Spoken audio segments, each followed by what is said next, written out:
जय श्री कृष्णा। राधे राधे। चैत्र मास के शुक्ल पक्ष की एकादशी तिथि यानी कि कामदा एकादशी की आप सभी को हार्दिक शुभकामनाएं।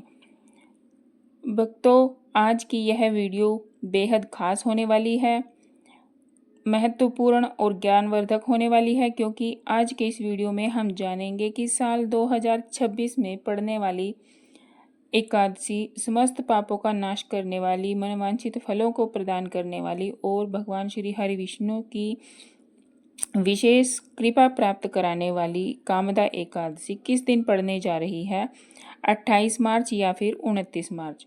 इस तिथि को लेकर लोगों के बीच काफ़ी असमंजस की स्थिति बनी हुई है। हिंदू नववर्ष की यानी कि नवरात्रों के दिनों के बाद आने वाली यह पहली एकादशी मानी जाती है, जिस वजह से व्रत की महत्ता कई हजार गुना बढ़ जाती है। लोगों के बीच यह जानने की उत्सुकता और भी बढ़ गई है कि व्रत किस दिन रखें। ऐसे में आपको एकादशी रहना चाहिए या नहीं, व्रत कब खोलना है, ऐसी संपूर्ण जानकारी आपको इस वीडियो में प्राप्त होने वाली है। इसीलिए आपसे आज निवेदन है, आज की इस बेहद महत्वपूर्ण ज्ञानवर्धक वीडियो को थोड़ा समय निकालकर जरूर सुनें। और कामदा एकादशी, इसके नाम से ही प्रतीत हो रहा है, इस एकादशी का व्रत करने से आपके सभी प्रकार के जो काम होते हैं वो सफल हो जाते हैं। इसीलिए इसको कामदा एकादशी कहा जाता है। कामदा एकादशी अपने आप में बड़ी विशेष और महत्वपूर्ण होती है। और एकादशी का जो व्रत होता है वो 3 दिवसीय व्रत होता है, यानी कि 3 दिन का जो है वो व्रत होता है।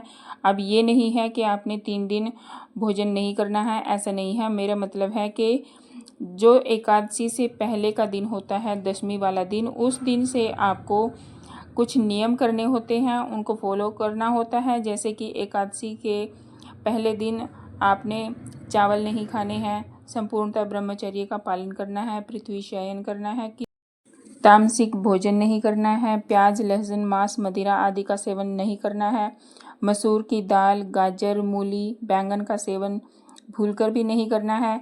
दसवीं तिथि पर सूर्यास्त के बाद भोजन करने की भी मनाही है, लेकिन आजकल की भागदौड़ भरी जिंदगी में तो शाम का जो खाना है वो 8 बजे के बाद ही हो पाता है।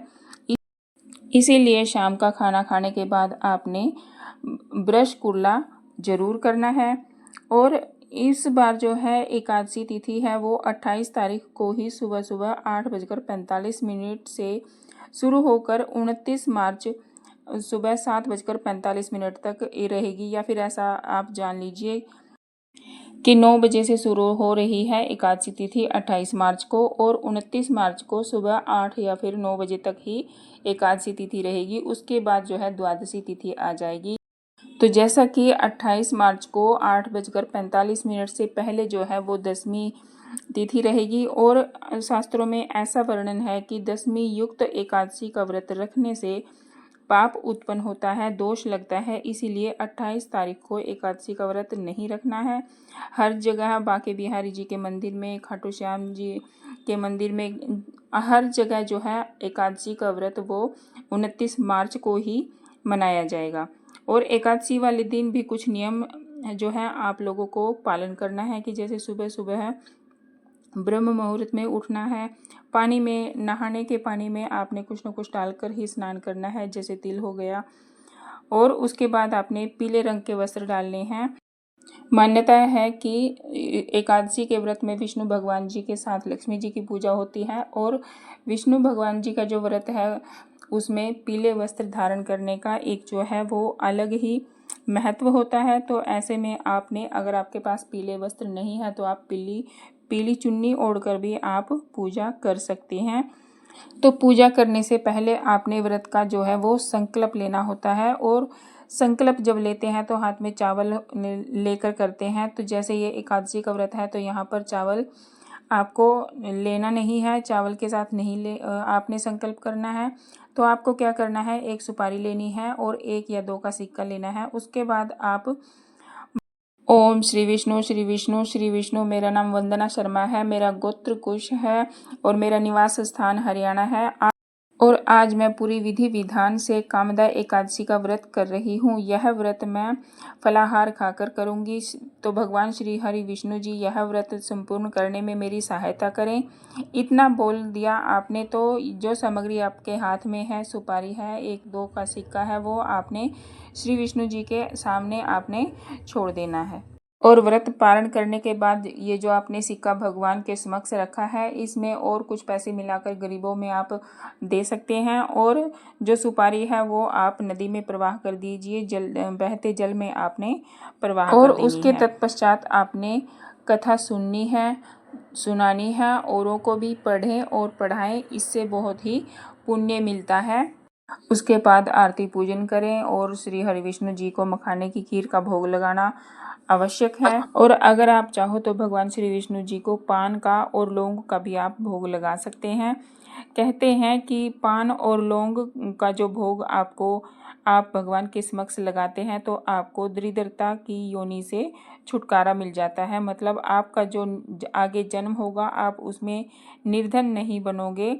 तो भगवान जी को भोग लगाकर पूजा अर्चना करने के बाद आप तुलसी माता जी के पास आ जाएंगे। तो इस बार जैसे रविवार को एकादशी पड़ रही है तो रविवार को तुलसी में जल अर्पित नहीं किया जाता, तो आपने तुलसी जी के समक्ष दिया जलाना है, उसकी परिक्रमा करनी है। देखिए, एकादशी पर हम जल अर्पित नहीं करते हैं, लेकिन द्वादशी को हम तुलसी में जल अर्पित करते हैं और तुलसी के पत्ते नहीं तोड़े जाते द्वादशी के दिन।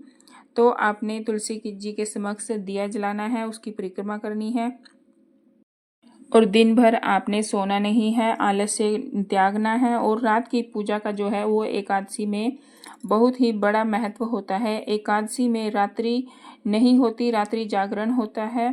तो आप 11 बजे तक जागे, 12 बजे तक जागे, और या फिर 2 बजे तक भी आप जग सकते हैं। जहाँ पर भी आप जब तक आप जग सकते हैं जगिए। लेकिन कलयुग में कुछ ऐसा है कि 2 चीज़ों में बहुत ही ज़्यादा विलीन है हम सभी। एक तो अन्न में हमारे प्राण समाहित हैं और दूसरा निद्रा में।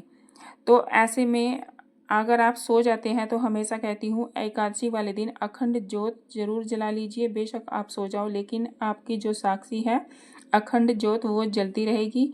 तो आपको ऐसा अनुभव रहेगा कि साक्षात आप ही जग रहे हों। उसके बाद आप अगले दिन सुबह सुबह हरिवासर का जो समय है वो निकलने के बाद ही आपने व्रत का पारण करना है।